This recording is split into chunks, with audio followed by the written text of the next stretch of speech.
আসসালামু আলাইকুম। আপনি যদি একজন প্রাথমিক বিদ্যালয়ের শিক্ষক হয়ে থাকেন তাহলে এই ভিডিওটি আপনার জন্য।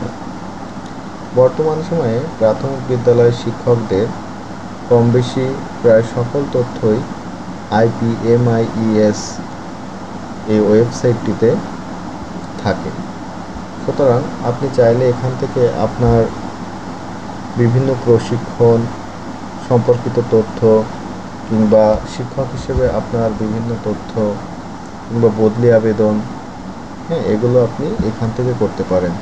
তো চলুন শুরু করা যাক কীভাবে আমরা IPMIES এ ঢুকতে পারি। সেক্ষেত্রে প্রথমে আমাদের অবশ্যই বলে রাখা ভালো আপনার মোবাইল বা কম্পিউটারে ইন্টারনেট কানেকশন এবং একটি ব্রাউজার থাকতে হবে।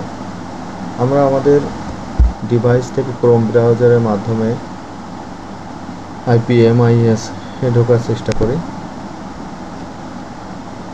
শুরুতে এরকম আপনার ক্রোম ব্রাউজারে ঢুকলে এরকম একটি ইন্টারফেস আসবে। এখান থেকে এই যে সার্চ বার রয়েছে, এখানে আপনি যদি লেখেন IPMIES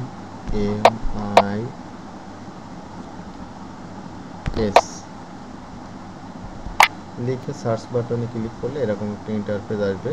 উপরে লেখা দেখেন ওয়েবসাইটের উপরে প্রাথমিক শিক্ষা অধিদপ্তর এবং তার নিচে বড় করে IPMIES লেখা আছে। আপনি জাস্ট এখানে একটি ক্লিক করবেন।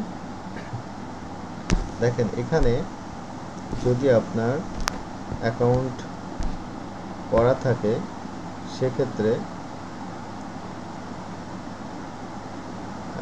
খুব সহজে আপনি এখানে ঢুকতে পারবেন, অথবা আপনার অ্যাকাউন্ট খুলতে হবে। এখানে আপনার মোবাইল নাম্বার এবং আপনার পাসওয়ার্ড দিলে খুব সহজে আপনি লগ ইন করতে পারবেন।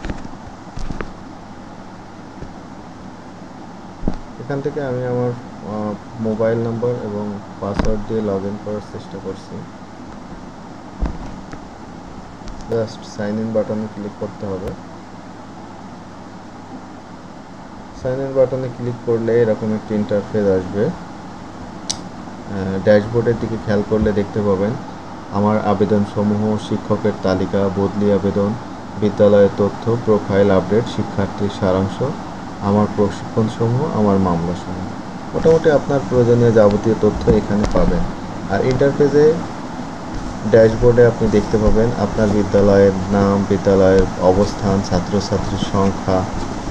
যে কেউ চাইলে আপনি যে কোনো শিক্ষক প্রাথমিক বিদ্যালয়ের বিশেষ করে চাইলে এখান থেকে এভাবে আপনি আপনার তথ্য দেখতে পারেন বা বিভিন্ন প্রয়োজনীয় অনলাইন ভিত্তিক কাজ করতে পারেন। তো ধন্যবাদ সবাইকে ভিডিওটি দেখার জন্য।